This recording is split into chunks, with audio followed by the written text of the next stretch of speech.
నమస్కారం. Metro news కి స్వాగతం. ముందుగా ముఖ్యాంశాలు.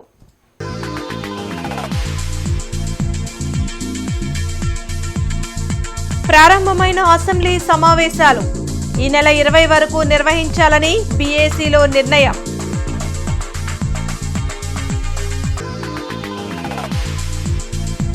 ఎల్నినో ప్రభావంతో వర్షాభావ పరిస్థితులు ప్రజలకు అర్థమయ్యేలా అవగాహన కల్పించాలన్న సీఎం చంద్రబాబు.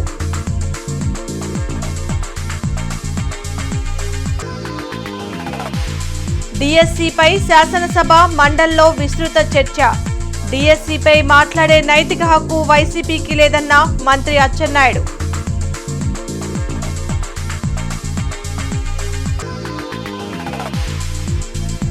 ఘనంగా ఏపీయూడబ్ల్యూజే 70వ వార్షికోత్సవ వేడుకలు.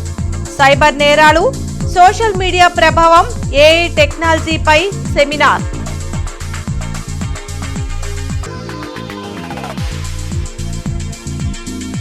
సమ్మెను కొనసాగిస్తున్న జూనియర్ డాక్టర్లు అత్యవసర సేవలకు సైతం గైర్హాజరు.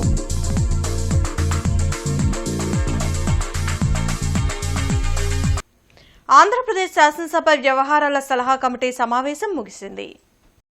సభాపతి అయ్యన్న పాత్రుడు అధ్యక్షతన జరిగిన ఈ భేటీలో ముఖ్యమంత్రి నారా చంద్రబాబు నాయుడు, మంత్రులు పయ్యావుల కేశవ్, నాదెండ్ల మనోహర్, ఎమ్మెల్యేలు విష్ణుకుమార్ రాజు, జీవి ఆంజనేయులు తదితరులు పాల్గొన్నారు. ఈ సమావేశంలో అసెంబ్లీ సమావేశాల నిర్వహణ, షెడ్యూల్ ఖరారుపై ప్రధానంగా చర్చించారు.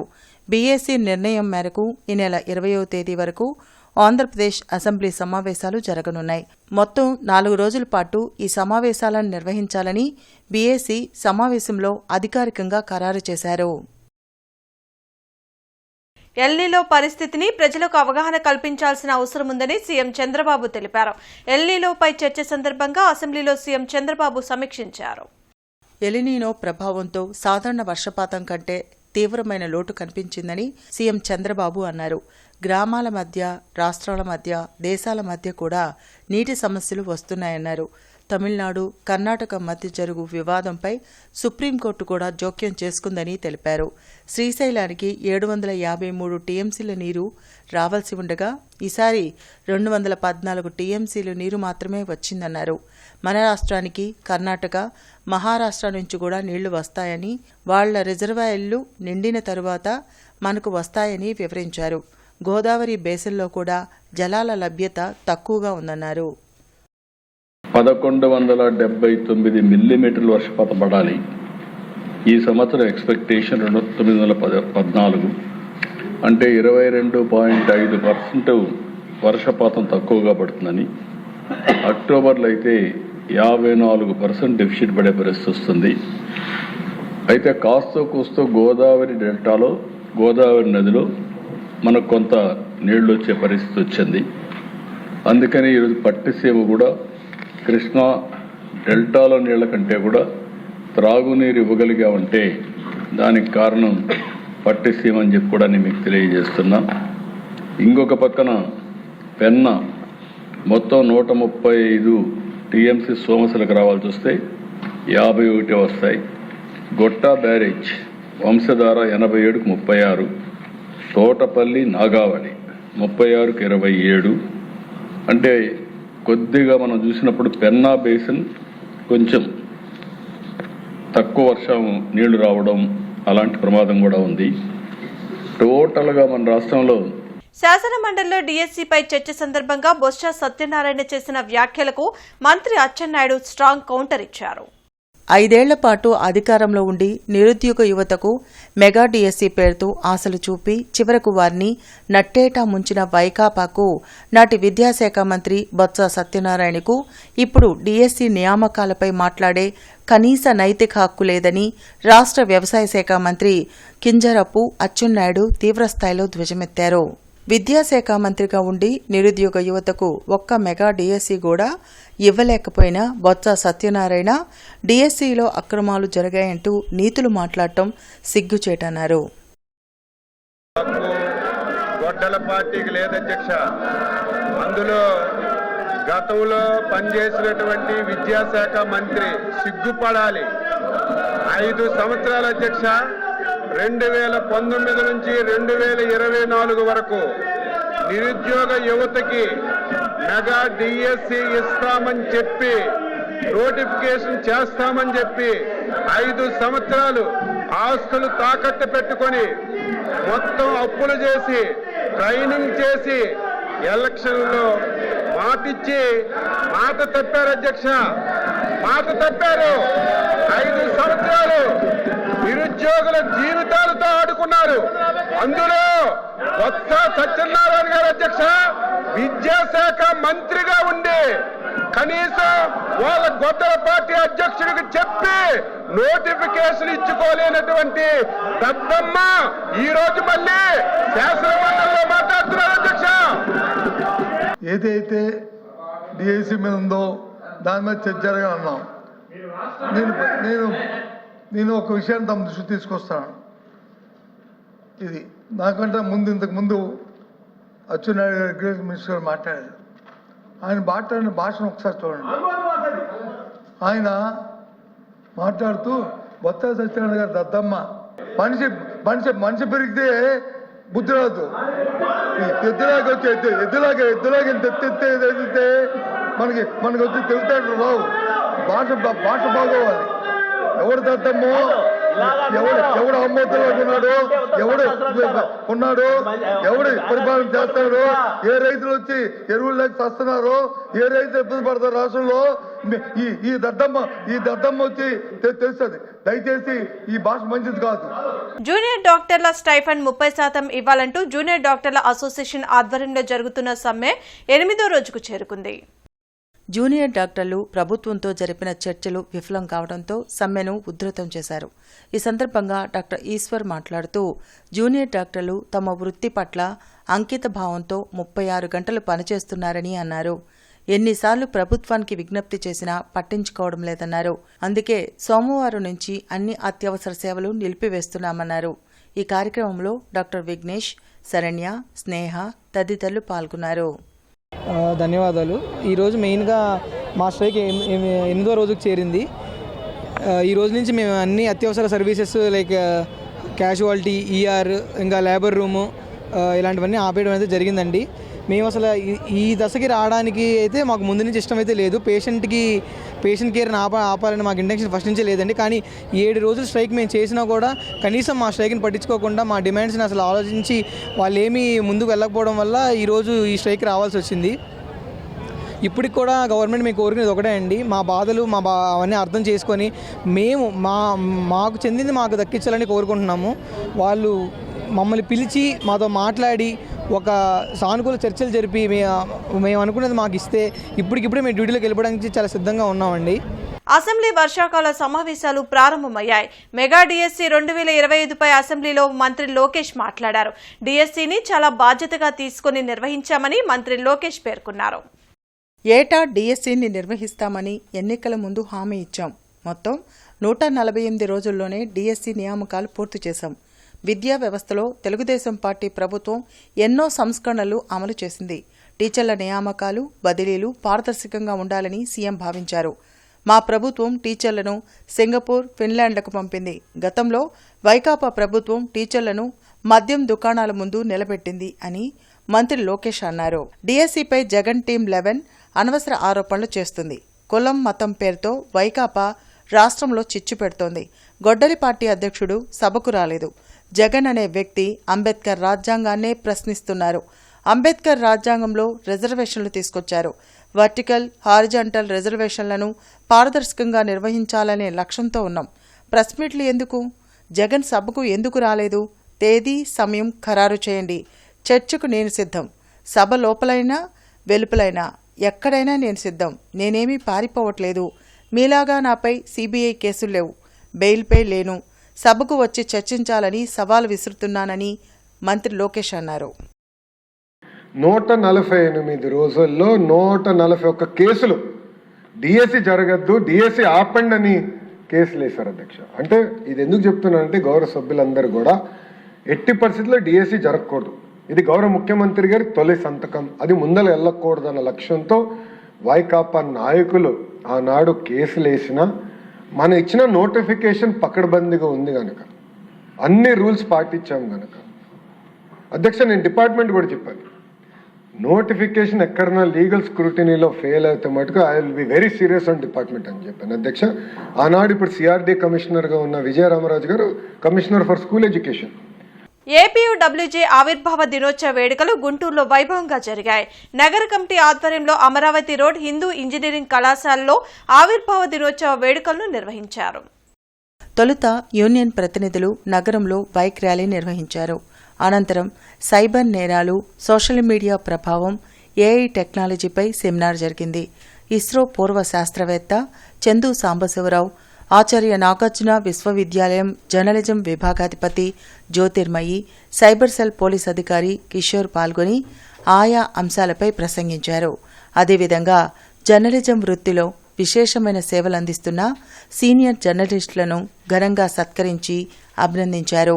ఈ కార్యక్రమంలో యూనియన్ జిల్లా అధ్యక్షుడు నాగుల్ మీరా, కార్యదర్శి కె రాంబాబు, నగర కమిటీ అధ్యక్షుడు కె వెంకయ్య, కార్యదర్శి కార్తీక్, సామ్నా అధ్యక్షుడు ఆర్ రఘునాథరెడ్డి, కార్యదర్శి సిహెచ్ శ్రీనివాసరావు, యూనియన్ రాష్ట్ర కమిటీ ప్రతినిధులు పాల్గొన్నారు.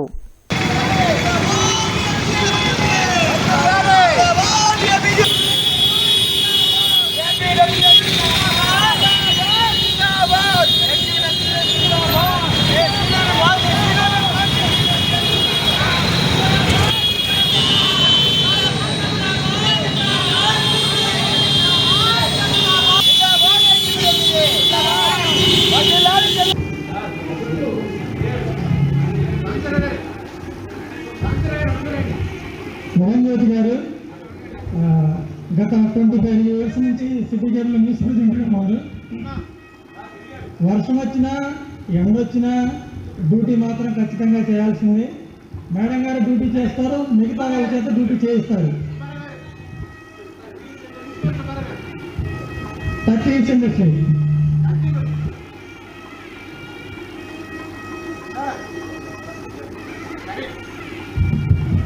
తర్వాత మల్లికార్జునరావు గారు సీనియర్ జర్నలిస్టు.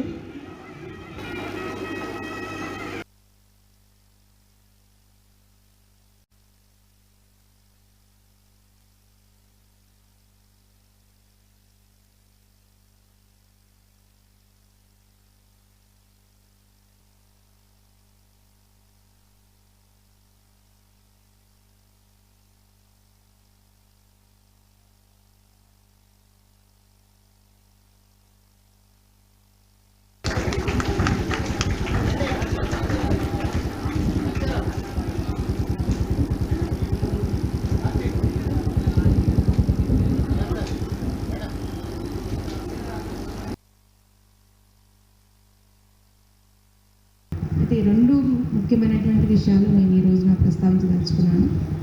ఎప్పుడు మనం కాన్స్టిట్యూషన్లో ఇచ్చినటువంటి ప్రాథమిక హక్కులు, పౌర విధులు, అదేవిధంగా ఇక్కడ కూడా జర్నలిస్టులకు కూడా హక్కులు, విధులు, ఈ రెండు విషయాల గురించి మనం ఎక్కువగా ప్రస్తావించుకోవాల్సినటువంటి పరిస్థితి. ఎందుకంటే ఈరోజు media at the cross roads. మనం టెక్నాలజీని ఎంత వేగంగా అభివృద్ధి చేసుకుంటున్నామో సమస్యలు కూడా అంతే ఎక్కువగా మనకి సృష్టించబడుతున్నాయి. అట్ ది సేమ్ టైం జర్నలిస్టులకి రెస్పాన్సిబిలిటీ పెరిగిందని నేను భావిస్తున్నాను. ఎందుకంటే మనకి ఆర్టిఫిషియల్ ఇంటెలిజెన్స్ వచ్చిన తర్వాత మీడియాలో ముఖ్యంగా న్యూస్ రూమ్ స్ట్రక్చర్ మారిపోయింది. న్యూస్ రూమ్ అబిలిటీస్ వేగంగా అభివృద్ధి చెందినాయి. అదేవిధంగా న్యూస్ రూమ్లో పనిచేసేటువంటి రిపోర్టర్స్ యొక్క పని ఒత్తిడి కూడా కొంత తగ్గిందని చెప్పాలి.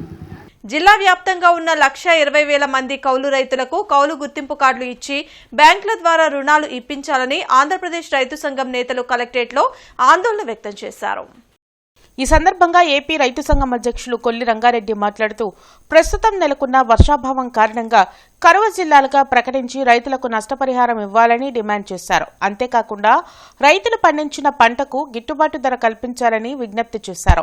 ప్రభుత్వం వెంటనే పంటల బీమా చేసి రైతులను ఆదుకోవాలని కోరారు. ఈ కార్యక్రమంలో సిపిఐ సహాయ కార్యదర్శి చిన్న తిరుపతయ్య, విఠల్ రెడ్డి, పివి జగన్నాథం, సత్యనారాయణ, జాన్ బాబు తదితరులు పాల్గొన్నారు. కౌలు రైతులకి 2014, 19/2024 3 మాటలు గవర్నమెంట్ 3 చట్టాలు తీసుకొచ్చారు.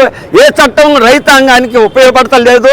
కౌలు రైతులు ఈ రాష్ట్రంలో ఉన్నది 26 లక్షల మంది ఉన్నారు. మన జిల్లా వచ్చేది 1,00,00,000 మంది కౌలు రైతులు ఉన్నారు. వాళ్ళకి మరి అన్నదాత సుఖీభావాలు లేదు, పంట నష్టం ఇవ్వటం లేదు. మరి దాదాపు అన్ని రకాల విత్తనాలు, ఎరువులు, పురుగు మందులు విపరీతంగా పెంచున్నారు. అవన్నీ సబ్సిడీలు రైతులకి, కౌలు రైతులకి, ఎస్టీ, ఎస్సీ అనేక రకాల పేదవాళ్ళే భూములు కౌలు చేస్తున్నారు. ఈ ఎన్డీఏ ప్రభుత్వం విధానాలే దీనికి కారణం. 3 చట్టాలు తెచ్చారు, అవి రద్దు చేసి రైతులకు గిట్టుబాటు ధర ఇస్తున్నారు. గిట్టుబాటు ధర లేదు. మన రాష్ట్రంలో చూస్తే మొక్కజొన్నకి 24,400 ఇస్తున్నారు. ఎక్కడ కూడా కొనుగోలు చేయకపోగా ఈరోజు 1,600, 1,700 మొక్కలు రైతులు ఈరోజు 2,800 మొక్కజొన్న అమ్ముతుంది. దళారుల్ని ప్రోత్సహిస్తుంది ఈ ప్రభుత్వాలు, కేంద్ర రాష్ట్ర ప్రభుత్వాలు. అదేవిధంగా వ్యవసాయాన్ని కార్పొరేట్కి చేసే విధంగా ఈ సంస్కరణ చెప్తే రైతుకి 80-60% రైతులు ఈరోజు భారతదేశంలో రైతు మీద వ్యవసాయం మీద ఆధారపడి బతికేటువంటి దేశం. మన దేశంలో రైతుల గురించి కేంద్ర రాష్ట్రాలు పట్టించుకోలేదు. అందుకోసం మార్పు కావాలనే విధానంతో ఈ నెల 6వ తారీఖు నుంచి ఈ నెల 26 వరకు వివిధ ప్రజా సంఘాలు అదేవిధంగా పాదయాత్రలు చేసుకుంటూ ఈరోజు భారత కమ్యూనిస్ట్ పార్టీ అదేవిధంగా రైతు సంఘాలు, ప్రజా సంఘాలు పిలిపించి ఈ కార్యక్రమాలు చేయడం జరుగుతుంది. కలెక్టరేట్లో ప్రజా సమస్యల పరిష్కార వేదిక కార్యక్రమం జరిగింది. జిల్లా నలుమూలల నుండి వచ్చిన బాధితులు తమ సమస్యలు పరిష్కరించాలంటూ డిఆర్ఓ కాజావలికి వినతులు అందించారు. ప్రతి సోమవారం కలెక్టరేట్లో నిర్వహించే ప్రజా సమస్యల పరిష్కార వేదికకు బాధితులు బారులు తీరారు. ఫిర్యాదులను జిల్లా ఉన్నతాధికారులు స్వీకరించారు. ఆయా సమస్యల పరిష్కారంకు తగు చర్యలు తీసుకుంటామని భరోసా కల్పించారు. నందివెలుగు గ్రామంలో తమ ఇళ్ల నుంచి వచ్చే మురుగునీటిని బయటకు వెళ్లకుండా వెంకటేశ్వరరావు అనే వ్యక్తి అడ్డుకట్ట వేసి ఇబ్బందులకు గురిచేస్తున్నారని పడమట బజార్ వాసులు ఫిర్యాదు చేశారు. రాజకీయ నాయకులు అండతో తనకు కాలువతో సంబంధం లేకపోయినా వేధిస్తున్నారని ఆవేదన వ్యక్తం చేశారు. దొంగ డాక్యుమెంట్లతో స్థలం ఉందంటూ నమ్మించి 2 టీచర్లు 25 లక్షలు తీసుకుని మోసం చేశారని దాచేపల్లి మండలం తక్కెళ్లపాడు గ్రామానికి చెందిన కింజంశెట్టి వెంకటేశ్వర్లు, తురపాటి శివలింగారెడ్డి డిఆర్ఓకు ఫిర్యాదు చేశారు. గుంటూరు పొన్నూరు రోడ్లో ముస్లిం కళాశాల సమీపంలో 275 చదరపు గజాల స్థలాన్ని ప్రభుత్వ ఉపాధ్యాయుని నన్నపనేని రత్నమాల, ఆమె భర్త శివరామకృష్ణ వద్ద కొనుగోలు చేసి మోసపోయామని తెలిపారు. వాళ్ళ హస్బెండ్ శివరామ ప్రసాద్ గారు, అతనేమో దుర్గిరాల్లో క్రాప్ టీచర్ అండి. వాళ్ళిద్దరూ కలిసి మాకు ఒక స్థలాన్ని ఇద్దరికి అమ్మారండి. అంటే 275 గజాలు ఆ స్థలం, ఒక 108 గజాలు కింజంశెట్టి వెంకటేశ్వర గారికి, 167 గజాలు తిరుపాటి గోవిందమనే పేరు మీద చేపించారండి. ఎక్కడిది? అది పొన్నూరు రోడ్డు ముస్లిం కాలేజ్ ఆపోజిట్లో చంద్రబాబు నాయుడు కాలనీ అండి. మొత్తం రిజిస్ట్రేషన్తో 15,30,000 నాకైంది. ఈయనకి 9,60,60,000 ప్లస్ రిజిస్ట్రేషన్ అమౌంట్ ఎంత అయింది నాకు ఐడియా లేదు సార్. నేను ముందు చేయించుకున్నాను. పట్టింది మాకు న్యాయబద్ధం జరగాలని కోరుకుంటున్నాను. ఇద్దరి మీద 5 లక్షలు. మిమ్మల్ని మోసం చేసింది ఎవరండి? టీచర్ నలపలేని రత్నమాల. ఆయన పేరు శివరామకృష్ణ. వాళ్ళు ఎక్కడ చేస్తున్నారు? ఒట్టు చెప్పు రామ చేస్తుంది. Duggirala crop teacher. ఇద్దరు టీచర్లే? ఇద్దరు టీచర్. మాకు కాలువ కావాలి సార్, మాకు ఇంకేమొద్దు. మేమేమో పని చేసుకునే వాళ్ళు, మాకు కాలువ కావాలి. ఓన్లీ మేము కాలువ కట్టుకుంటాం. మనోహర్ గారి దగ్గరికి వెళ్ళాం, అర్జీ ఇచ్చాం. మనోహర్ గారు కూడా పట్టించుకోవాలి. అంటేనే వాళ్ళు మనోహర్ గారు బలం ఉంది, మాకు మీరు చేతం చేసుకోండి అంటున్నారు. సొంతగల్లి అండి, మరి మురుగునీళ్ళు పోవాలి కదా సార్. 10 ఇళ్ళు ఉండి మేము ఇబ్బంది పడిపోతున్నాం పిల్లలకి, వాళ్ళందరికీ. ఇదిగోండి సార్, ఫుటేజ్ తీసాము. సౌమ్య నర్సింగ్ కళాశాల విద్యార్థుల్ని వేధిస్తున్న ప్రిన్సిపాల్ సమీర్ చంద్రను సస్పెండ్ చేయాలంటూ ఎన్ఎస్యుఐ నేతల ఆధ్వర్యంలో కలెక్టరేట్ ఎదుట ఆందోళన వ్యక్తం చేశారు. ఈ సందర్భంగా ఎన్ఎస్యుఐ కోఆర్డినేటర్ కరీం మాట్లాడుతూ సౌమ్య నర్సింగ్ కళాశాల ప్రిన్సిపల్ సమీర్ చంద్ర విద్యార్థులను అసభ్య పదజాలంతో వేధిస్తున్నారని చెప్పారు. అయితే ఆగస్టు 6వ తేదీన కలెక్టర్కు వినతి పత్రం ఇస్తే ఇంతవరకు అతనిపై చర్యలు లేవని మండిపడ్డారు. గత 10 రోజులుగా ఆడపిల్లలు రోడ్డుపైన ఉంటే ఇంతవరకు ఏ అధికారి కూడా పట్టించుకోలేదన్నారు. వెంటనే కరస్పాండెంట్ సమీర్ చంద్రను సస్పెండ్ చేసి నర్సింగ్ విద్యార్థులను వేరే కాలేజీలో చేర్పించాలని డిమాండ్ చేశారు. ఈ కార్యక్రమంలో సౌమ్య నర్సింగ్ కళాశాల విద్యార్థులు, ఎన్ఎస్యుఐ నాయకులు పాల్గొన్నారు. మహిళా విద్యార్థినులను కూడా చూడకుండా అసభ్యకరంగా మాట్లాడినటువంటి విధానం పైన 6వ తారీఖున, ఈ నెల 6వ తారీఖున పాతగుంటూరు పోలీస్ స్టేషన్లో కంప్లైంట్ నమోదు చేయడం జరిగింది. దాని తర్వాత సోమవారం రోజున గ్రీవెన్స్లో విద్యార్థులు వెళ్ళి కలెక్టర్ గారికి వినతి పత్రం ఇవ్వడం జరిగింది. కలెక్టర్ గారు నేను శనివారం ఆదివారం లోపల సమస్యను పరిష్కారం చేస్తానన్నారు. ఈరోజు చూస్తూ ఉంటే 16వ తారీఖు వచ్చింది. ఎక్కడ 6వ తారీఖు, ఎక్కడ 16వ తారీఖు? సుమారుగా 10 రోజులు పైబడి సౌమ్య నర్సింగ్ విద్యార్థులు పడుతున్నటువంటి ఆవేదన, కష్టాలు ఈరోజు చూస్తూ ఉంటే నిజంగా చాలా బాధేస్తూ ఉంది. ఒక ఆడబిడ్డకు న్యాయం చేయకపోతే ఈ రాష్ట్ర ప్రభుత్వం ఎందుకు, ఈ అధికారులు ఎందుకు అనేటటువంటి మాటని ఎన్ఎస్ఏ పక్షాన హెచ్చరిస్తూ ఉన్నాం. నగరంలో ప్రజా సమస్యల పరిష్కారం, కేంద్ర రాష్ట్ర ప్రభుత్వాల ప్రజా వ్యతిరేక విధానాలకు నిరసనగా సిపిఐ నగర సమితి ఆధ్వర్యంలో ఈ నెల 6 నుండి 15 వరకు చేపట్టిన పాదయాత్రల ముగింపు సభ గాంధీ పార్క్ ఎదుట జరిగింది. గాంధీ పార్క్ వద్ద జరిగిన సిపిఐ ముగింపు సభకు జాతీయ కార్యవర్గ సభ్యులు ముప్పాళ్ల నాగేశ్వరరావు ముఖ్య అతిథిగా హాజరై ప్రసంగించారు. 12 ఏళ్ల మోడీ పాలనలో ఏ ఒక్క వాగ్దానం నెరవేర్చలేదన్నారు. గుంటూరు నగరంలో విలీన గ్రామాలకు త్రాగునీరు, డ్రైనేజీ, పారిశుద్ధ్య సదుపాయాలు కల్పించాలని డిమాండ్ చేశారు. శంకరవిలాస్, నందివెలుగు ఫ్లైఓవర్లను త్వరగా పూర్తి చేసి అవసరమైన చోట్ల అండర్ పాస్లు నిర్మించాలని అన్నారు. ఈ కార్యక్రమంలో కోటా మాల్యాద్రి, అకిటి అరుణ్ కుమార్, మేడా హనుమంతరావు, ఘని, బందెల నాసర్జీ, కొల్లి రంగారెడ్డి తదితరులు పాల్గొన్నారు. 2014 చివరిలో ఎన్నికల ముందు చెప్పిన ఏ ఒక్క వాగ్దానాన్ని ఈనాటికి పూర్తి స్థాయిలో అమలు జరపని ప్రధానమంత్రి ఎవరైనా ఉన్నారంటే అది నరేంద్ర మోడీ మాత్రమే. కానీ నరేంద్ర మోడీని మహాత్మా గాంధీ కన్నా, జవహర్లాల్ నెహ్రూ కన్నా, ఇందిరాగాంధీ కన్నా, లాల్ బహదూర్ శాస్త్రి కన్నా గొప్ప వ్యక్తిగా ఆయన మీడియా కీర్తిస్తూ ఉంది. భారతదేశం, ఇండియా ఈజ్ షైనింగ్, భారతదేశం వెళ్ళిపోతుంది.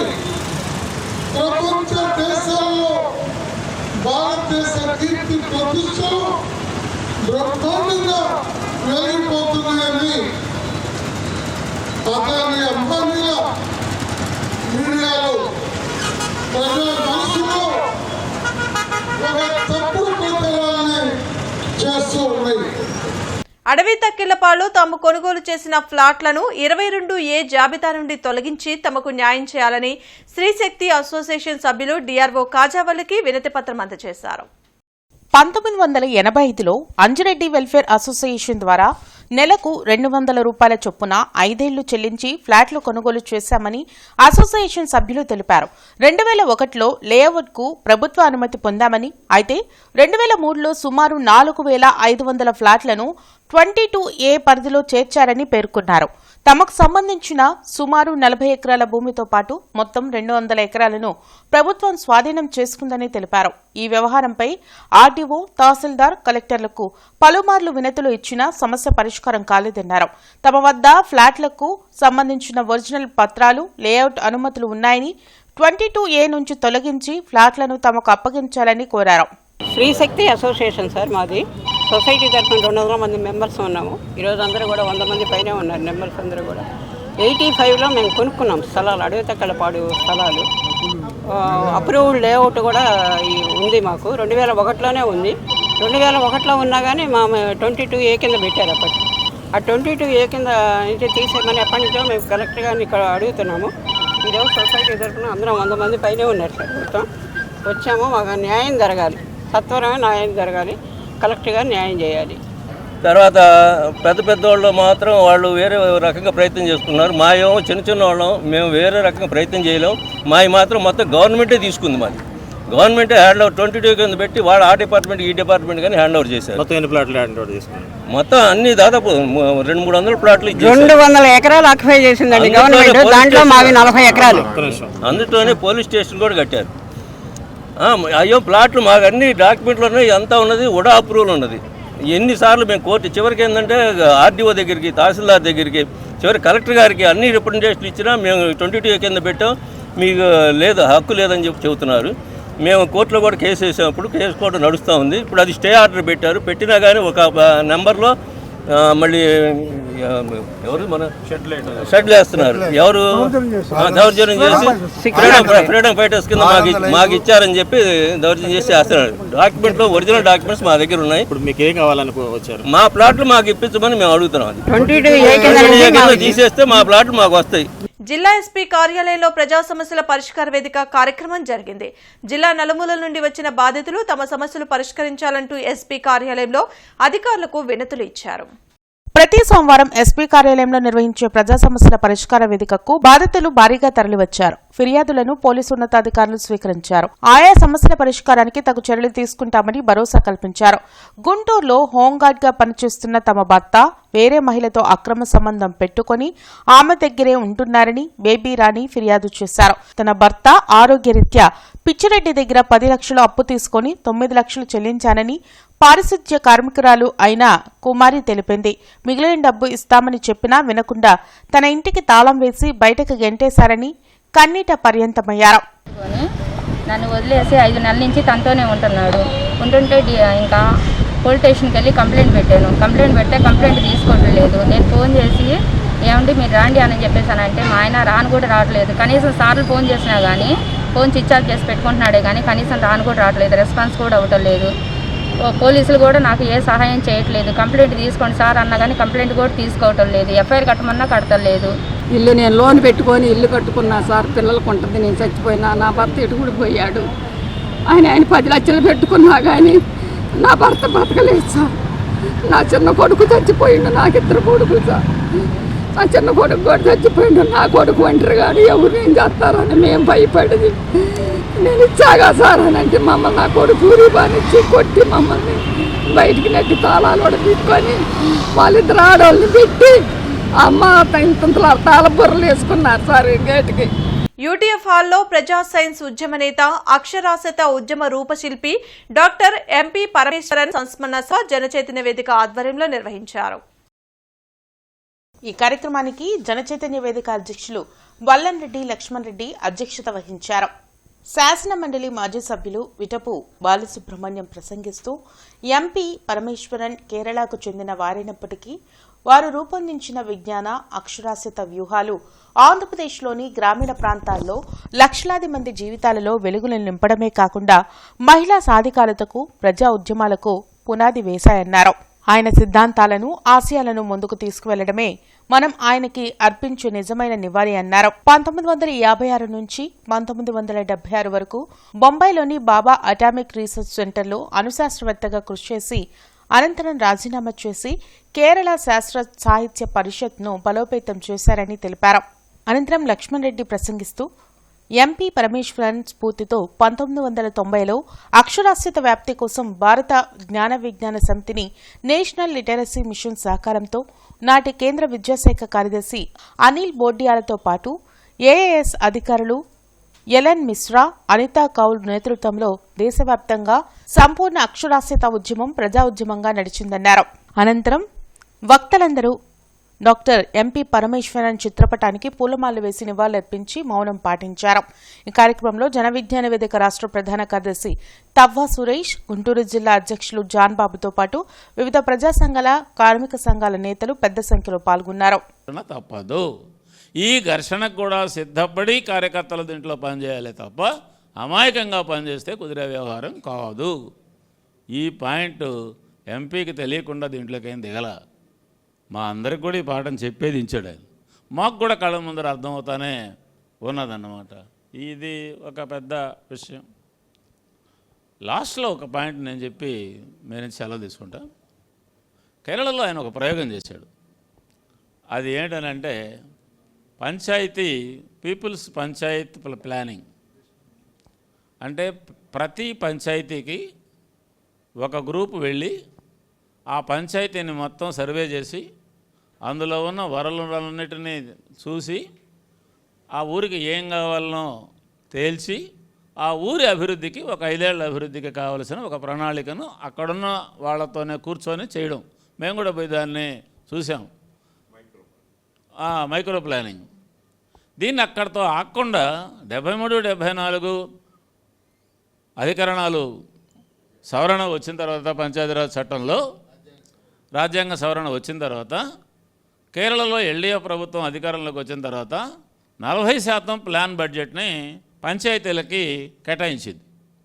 ఈ పంచాయతీలకు కేటాయించినప్పుడు ఈ ప్లాన్ని ఇంప్లిమెంట్ చేసేటటువంటి విధంగా ఒక ప్రణాళికను రచించారు. అప్పుడు థామస్ ఐజాక్, ఈకే నారాయణన్ వీళ్ళందరూ ఆ ప్లానింగ్ బోర్డులో ఉండేవాళ్ళు. మన ఎంపీ పరమేశ్వరన్ గారు కూడా ఆ కమిటీలో ఉండేవాళ్ళు. ఏఎన్యూలో doctor BR Ambedkar department of legal studies ఆధ్వర్యంలో విద్యార్థులకు ఆచరణాత్మక దృక్పథంతో మేధోశక్తి పరిచయం అనే అంశంపై అవగాహన కార్యక్రమం జరిగింది. ఈ కార్యక్రమానికి ముఖ్య అతిథిగా ప్రముఖ న్యాయవాది శివకుమార్ గోపీనాథం పాల్గొని మాట్లాడారు.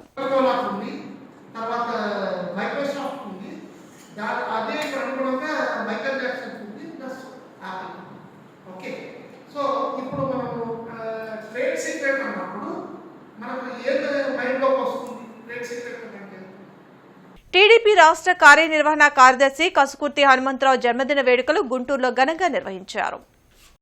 అరండల్పేటలోని జిల్లా టీడీపీ కార్యాలయంలో మాజీ మేయర్ కోవెలమూడి నాని కార్యాలయంలో నిర్మల్ హృదయలో టీడీపీ ముఖ్య నాయకులు, అభిమానులు కేక్ కట్ చేసి హనుమంతరావుకు శుభాకాంక్షలు తెలిపారు. ఈ సందర్భంగా నాయుడు హైస్కూల్ కాంపౌండ్లో మొక్కలు నాటారు. పార్టీలో అంకిత భావంతో పనిచేస్తున్న కసుకుర్తి హనుమంతరావు మరెన్నో ఉన్నత పదవులు చేపట్టాలని మాజీ మేయర్ కోవెలమూడి నాని, తెలుగుదేశం నాయకులు వెన్నా సాంబశివారెడ్డి ఆకాంక్షించారు.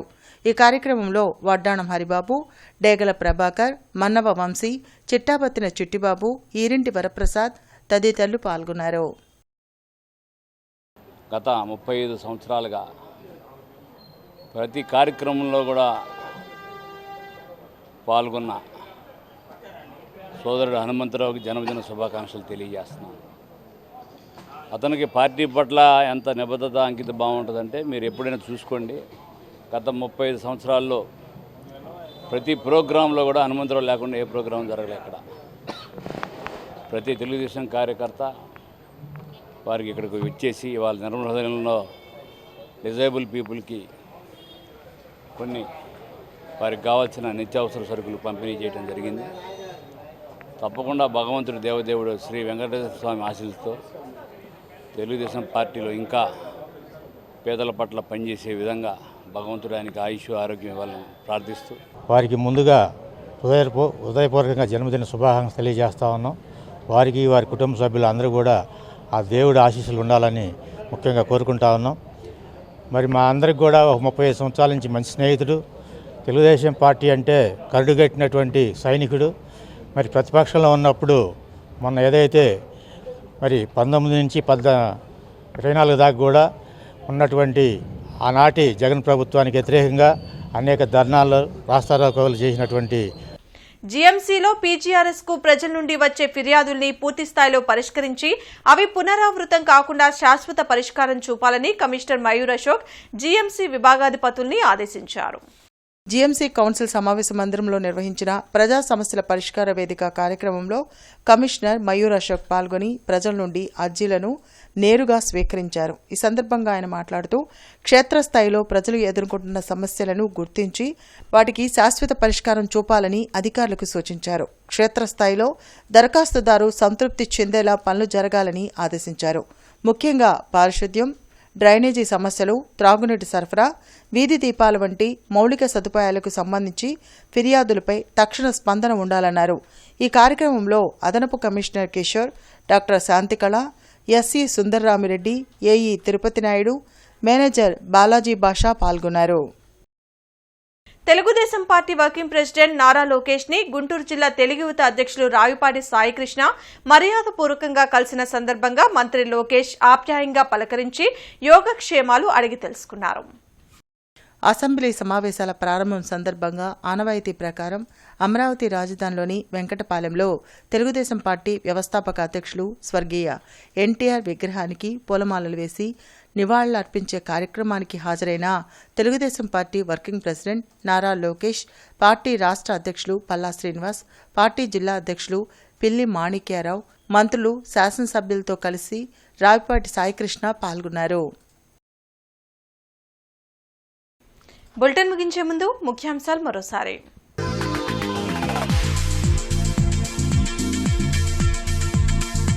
ప్రారంభమైన అసెంబ్లీ సమావేశాలు ఈ నెల 20 వరకు నిర్వహించాలని బీఏసీలో నిర్ణయం.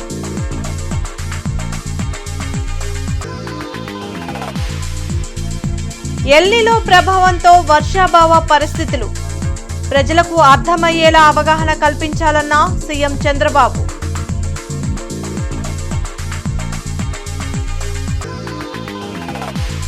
డిఎస్సిపై శాసనసభ మండలిలో విస్తృత చర్చ. డిఎస్సిపై మాట్లాడే నైతిక హక్కు వైసీపీకి లేదన్న మంత్రి అచ్చెన్నాయుడు.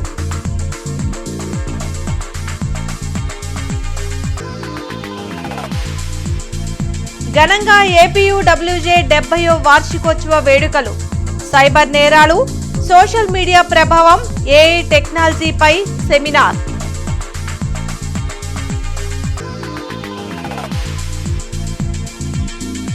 సమ్మెను కొనసాగిస్తున్న జూనియర్ డాక్టర్లు, అత్యవసర సేవలకు సైతం గైర్హాజరు.